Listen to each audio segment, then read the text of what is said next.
Green paper on pension reform passed. White paper on tax reform tabled. Salary agreements reached with some members of the public sector. And the International Monetary Fund re-engaged. The Ministry of Finance, Planning and the Public Service was on a mission in 2012 to reform Jamaica's economy, putting it on a path for long-term prosperity and growth. I'm on the mission. A mission. Today is the day. Start your ignition. Let's take it away. All the way to the top. We gotta rise. Gotta rise. Gotta rise. We gotta rise. Gotta rise. From the onset, securing a deal with the International Monetary Fund, the IMF, was a major priority for the government. The overarching goal is to secure a multi-year program to stabilize the economy, improve investor confidence, and facilitate economic growth. After exploratory discussions early in the year, by May 2012, an Article 4 consultation with the fund was completed. This paved the way for government officials and various technocrats to intensify discussions with key IMF officials in Jamaica and abroad, making sure there's proper due diligence. The minister and his team, they are pursuing the discussions and looking forward to have not just an agreement, but an agreement to the benefit of the Jamaican people. We will have as a parliament and as a government and as a people to make sure that when an agreement has been signed, we, all of us, and all Jamaica, keep the commitments which we make. A year-end statement from the Finance Ministry revealed that the ongoing negotiations with the IMF's technical staff were virtually at an end. Next on the agenda, a timetable for a comprehensive policy on tax waivers and incentives, targets for debt reduction, and Cabinet's approval of some prior actions to be undertaken. The completion of these items will determine the timing of the IMF board's approval. While in pursuit of the IMF deal, managing the country's debt had to be a priority for the government to put Jamaica on a growth path. Even though the Jamaican dollar was losing to its U.S. counterpart, closing the year at over $90, the Finance Minister announced that there was no extraordinary buildup of debt. The provisional outturn shows that whereas we had budgeted for incremental loan receipts of some $104 billion at the end of November, the actual provisional outturn is some $97 billion. Indeed, we are below budget by some $8 billion Jamaican dollars. Government is also moving ahead with plans to reduce Jamaica's debt to GDP ratio by 100% by 2015-2016. Under the Public Debt Management Act, which was passed in Parliament in November, there will be no debt ceiling. Provisions will instead be made for loan ceilings to be prescribed from time to time by ministerial order, subject to affirmative resolution from Parliament.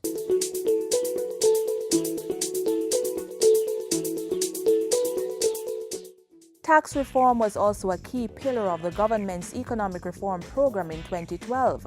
In late November, Dr. Phillips tabled the white paper on tax reform, outlining the main initiatives to be undertaken. I'm confident that this tax reform effort, which seeks to balance simplicity, fairness, and revenue enhancement, will contribute to Jamaica's economic growth.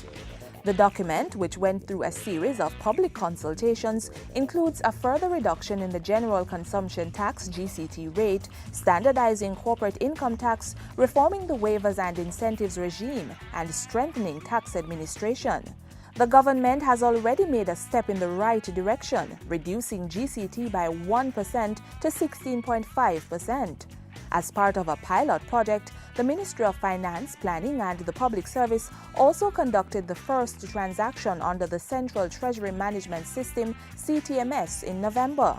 The CTMS will be used to manage, among other things, government's cash and bank accounts as well as public debt.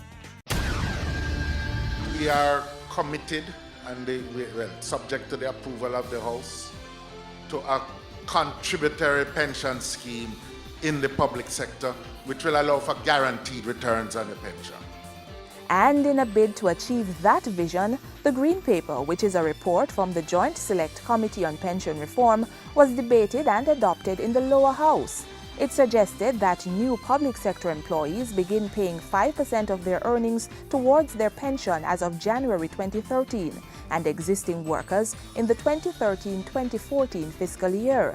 The retirement age would also move from 60 to 65 years, except for members of the security forces.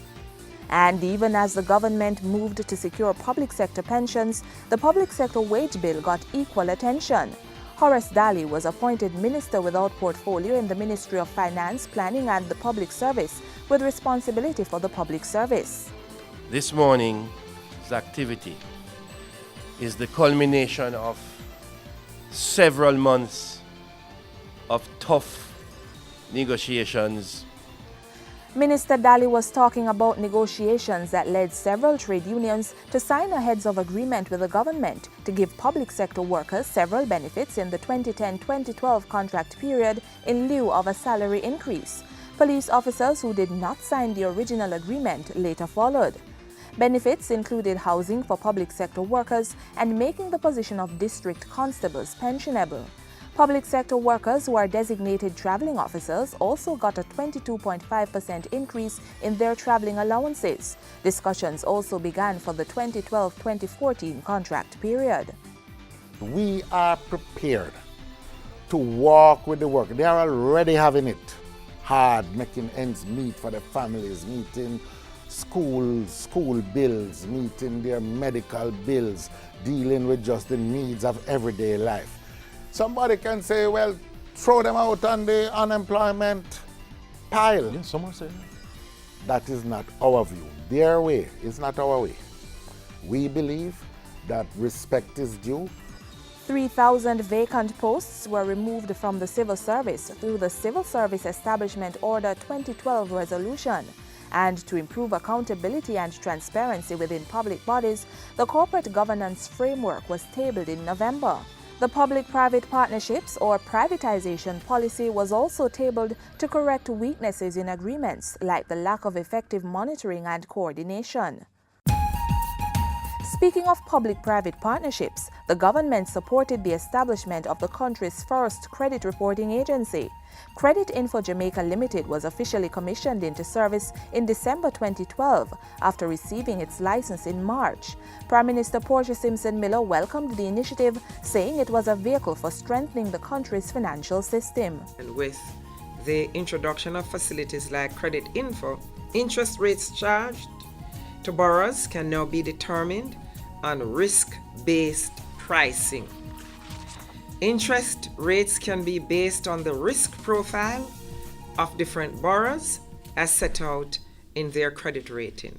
The Ministry of Finance and Planning also inked some major deals in the year that will support its economic reform agenda.